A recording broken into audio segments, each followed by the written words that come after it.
All right, so get this right. We were just kind of kicking back, thinking about Pokemon, as you do.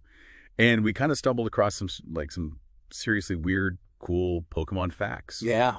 Yeah, but we're not talking like basic Pokedex stuff, all right? This is deep dive territory. Design secrets, weird origins, stuff like that. Exactly. Yeah. So we figured, hey, why not share the Pokemon wealth, right? Buckle up, because we're about to blow your minds with some Pokemon trivia you won't believe. Let's start with a big one. Rhydon. Now, you think Bulbasaur or Charmander, right? When you think first Pokemon Gen 1. But now, turns out Rhydon was the OG, the first one they designed, like, ever. Right. Blew my mind, too. It's almost like they were envisioning a whole different world where, like, rock types were the stars. You know, those Rhydon statues you see in the games, Cinnabar Gym, that kind of stuff. Like, they're not just decorations. They're, like, historical monuments to the first Pokemon. Totally. Speaking of unexpected origins, how about Pikachu, everyone's favorite electric mouse? Prepare yourself, because this one's wild. So the inspiration for Pikachu, it wasn't some, like, fierce animal or something. It was a daifuku. A daifuku. You know those Japanese rice cakes? The ones with the sweet bean paste inside? Yeah, those. They basically turned a dessert into the most famous electric rodent on the planet. I mean, talk about creative thinking, right? And the name Pikachu itself, even that's cool.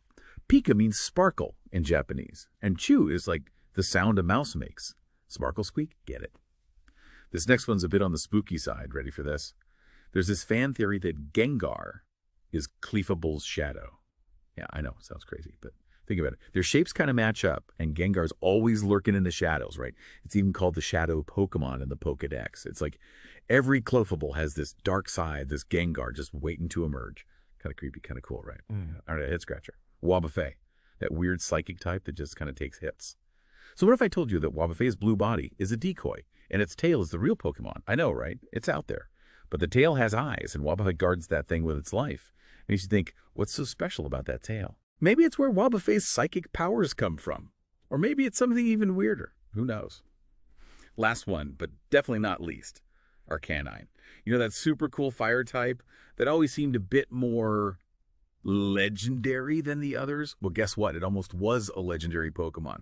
Some Pokedex entries actually call it the legendary Pokemon, and early artwork put it right next to the legendary bird trio. Arcanine, Zapdos, Articuno, Moltres. Could you imagine? It would fit right in, even without the official title. Arcanine's got the looks and the power to be a legend. So yeah, there you have it. Some crazy Pokemon facts that'll change the way you look at these guys. Rhydon, the OG, Pikachu, the dessert-inspired electric mouse, Gengar, the possible shadow, Wobbuffet and its mysterious tail, and Arcanine, almost a legend. Makes you realize, even in the Pokemon world, there's always something new to discover, right? Right. Before we go, let me throw this out there. If you were designing a Pokemon, what would you use for inspiration? I mean, we've seen desserts, shadows, the sky's the limit, right? So get creative, have fun with it. And hey, until next time, keep exploring the world of Pokemon. There's always more to learn. Always something surprising around the corner. Catch you later, trainers.